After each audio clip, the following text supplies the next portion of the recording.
8, verse 31. And the word of the Lord says, what then shall we say to these things? If God is for us, who can be against us?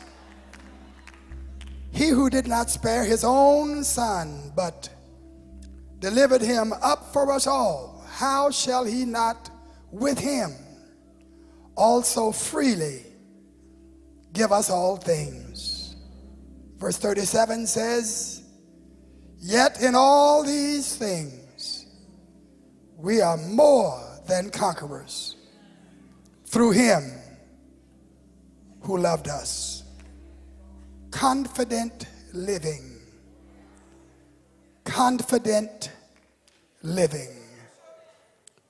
Would you say those words after me, please? Confident living. Please be seated. Each of these 3 verses that I've read provide enough material for a full sermon. Each of these verses that I have read give us good reason to shout. We could have shouted on each one of those verses. And to deal with all 3 of them in one sermon is almost impossible.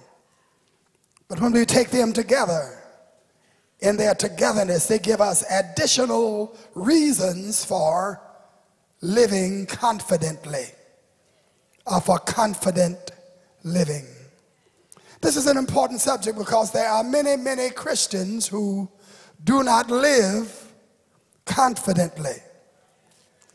I remember reading a television movie about a beautiful but poor young lady who by God's grace married a very wealthy gentleman.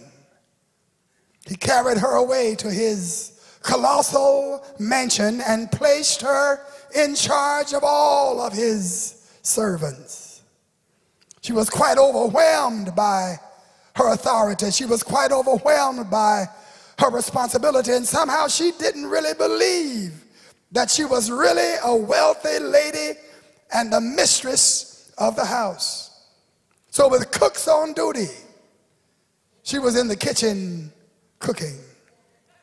With maids at hand, she was sweeping the floor and dusting furniture. With people hired to serve her, she was here, there, all over the house, serving everybody.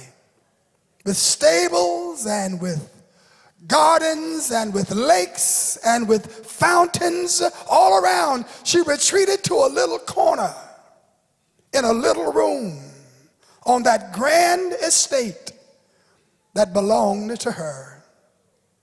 And in a similar fashion, our Father has given us the kingdom.